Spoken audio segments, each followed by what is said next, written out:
Hello friends, સ્વાગત છે મારા વાનગી ખજાનામાં. હું ભાવનાબેન રાઠોડ. આજે આપણે બનાવીશું ગાજરનો સંભારો એકદમ નવા સ્વાદ સાથે.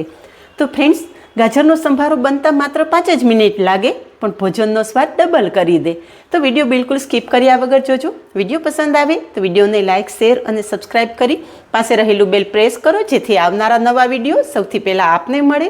તો ચાલો બનાવીએ ઝટપટ બની જતો ગાજરનો સંભારો. સંભારો બનાવવા માટે અહીંયા મેં 1 નંગ ગાજર લીધું છે. અત્યારે મજાના લાલ ચટક એવા ગાજર આવતા હોય છે, તો ગાજરનો આપણે ખાસ ઉપયોગ કરવો જોઈએ. ગાજર આપણા લોહીને એકદમ શુદ્ધ કરે છે. તો ગાજરને આપણે આ રીતના આગળ પાછળનો ભાગ અલગ કરી અને છાલ ઉતારી લેશું. તો ગાજરની છાલ ઉતારી લીધી છે. હવે ગાજરનું છીણ કરી લેશું. તો અહીંયા મેં મોટા કાણાની છીણી લીધી છે. સંભારો બનાવવા માટે આ રીતે મોટું છીણ હોય ને તો સંભારો એકદમ સરસ છૂટો છૂટો તૈયાર થાય છે. તો અહીંયા તમે જોઈ શકો છો કે આ રીતે છીણ તૈયાર થયેલું છે. ગાજરનું છીણ તૈયાર છે. એની સાથે જ મેં 2 તીખા લીલા મરચાં પણ લાંબી સ્લાઇસમાં સમારી લીધા છે. મરચાંનું પ્રમાણ તમારા ટેસ્ટ મુજબ વધારે કે ઓછું કરી શકો છો. તો હવે સંભારો બનાવી લઈએ. સંભારો બનાવવા માટે ગેસ પર કડાઈમાં તેલ ઉમેરશું. તેલ ગરમ થતાં અડધી ચમચી મેથી અને અડધી ચમચી રાઈ ઉમેરશું. રાઈ મેથી સારી રીતે કકડી જાય એટલે ચપટી હિંગ ઉમેરશું અને તરત જ સમારેલા મરચાં ઉમેરી દઈશું.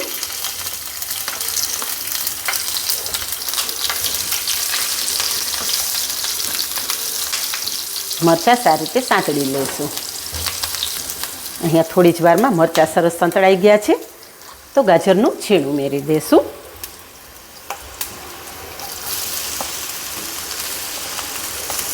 સંભારો માત્ર 5 જ મિનિટમાં તૈયાર થાય છે, પણ ભોજનનો સ્વાદ ડબલ કરી દે છે. થાળીમાં અનેક વેરાયટીઓ પીરસેલી હોય, પણ સંભારો ના હોય ને તો આપણી ગુજરાતી થાળી અધૂરી જ લાગે. એટલે આવા અવનવા સંભારા બનાવી અને ઘરના બધાને ખુશ કરતા રહેજો. તો ગાજરનું છીણ પણ સારી રીતે મિક્સ કરી લીધું છે. હવે હળદર અને મીઠું ઉમેરી દઈશું. બધું મિક્સ કરી લેશું. સંભારો બનાવવા ટાઈમે ગેસની ફ્લેમ ધીમી જ રાખવાની. ફ્રેન્ડ્સ, મારા ઘરમાં રેગ્યુલર આ રીતે પાકો સંભારો જ બને છે. આ રીતે સંભારો બનાવો ને તો શાકની પણ જરૂર ના પડે, એટલો સરસ આ સંભારો તૈયાર થાય છે.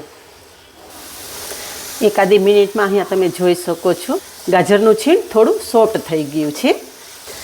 હવે ગાજર મરચાંના સંભારાને થોડો વધારે યુનિક અને ટેસ્ટી બનાવવા માટે અહીંયા મેં 1 નાનું કેપ્સિકમ આ રીતના લાંબી સ્લાઇસમાં સમારી લીધું છે.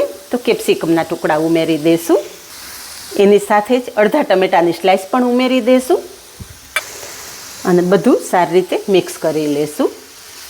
કેપ્સિકમ અને ટમેટા નાખવા ટોટલી ઓપ્શનલ છે, પણ આ રીતે તમે પાછળથી કેપ્સિકમ ને ટમેટા ઉમેરશો ને તો કેપ્સિકમનો ક્રન્ચી સ્વાદ અને ગાજરનો મીઠો સ્વાદ બહુ જ મસ્ત લાગશે.